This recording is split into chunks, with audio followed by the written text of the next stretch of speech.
Hello, good morning po sa mga kapwa ko mekaniko, repairman, o yung mga nagdi-DIY. Good morning po. So bali po, may pinonsulta po sa akin yung aking pinsan sa may Lipa, Batangas, sa may Tambo. Siya po may-ari ng Budong Auto Repair Shop sa may Tambo, Lipa. Kung may mga kakapanood po nitong taga Batangas, magaling pong mekaniko yan sa Lipa, Tambo.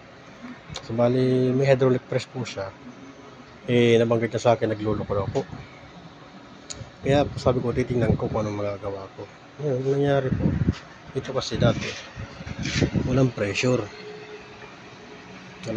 to. Na-repair niya na daw itong oil pump. So, ang napalitan niya lang po yung mga o-ring para sa tagas. Nang napalitan niya yung o-ring, wala na pong lumalabas na pressure dito sa outlet. Ayan, walang pressure dyan. Kaya pag binumbak ko to dati, walang pressure na lumalabas doon sa outlet papuntang cylinder. Ngayon, kunting galaw mo na lang po ng pump, ito, kunting galaw, makikita nyo, mayroon ng slot yan. Yan, kunting galaw lang po yun. So bali, naging problema po niyan, yung check valve nito nalaglag. Hindi po talaga mamamalayan yun. Pag kinalas to, nalalaglag po yun. Kaya mas maganda kung magbabakas po nito, magkuha ng panahod, langgana, drain pan, o kaya karton na malinis para makikita kung may malalaglag na spring, bulitas, o kahit anong particles na nasa loob po niyan. Yan po. So bali, binuksan ko po to. Doon ko nakita, nakulang isang bulitas. Ang bulitas po pala nito ay sukat niya, pwede po 5mm to 5.5 mm. Yan.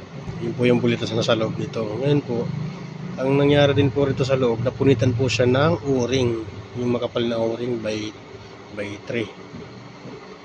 Yan, by 3 po. Ito po yung o-ring niya. Papakita ko po sa inyo. Ito po yung o-ring niya. Yan. Kung mapapansin nyo po, itong o-ring niya may punit. Hindi ko lang po alam kung makikita sa camera. Kasi medyo hindi pa ganun kaano yung camera ko. Ayan po. Nakikita nyo yung punit.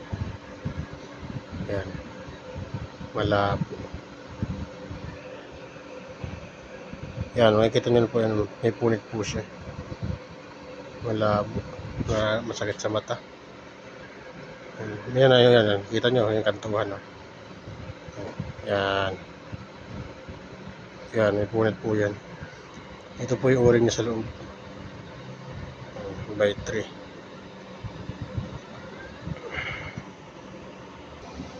Yung pressure niya po, ito na, pipigilan natin.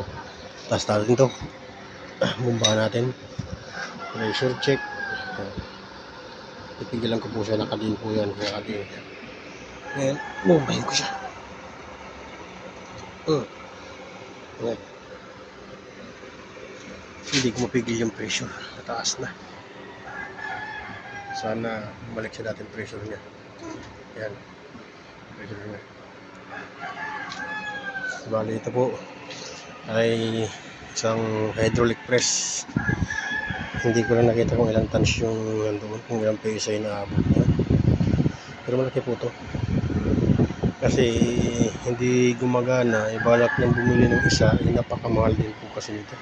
Kung bibili ng assembly. Pwede naman pong repairin sa mga repair kit lang, magkano na po kakasusin. Minsan wala pa pong 1,000, 2,000 yung repair kit niya.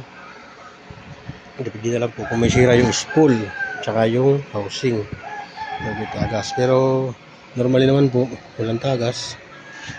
So bali, hinihintay ko lang po ngayon si Kuya Budong kasi magdadala siya ng bulitas ng 5mm, 5.5 or 6 akasya.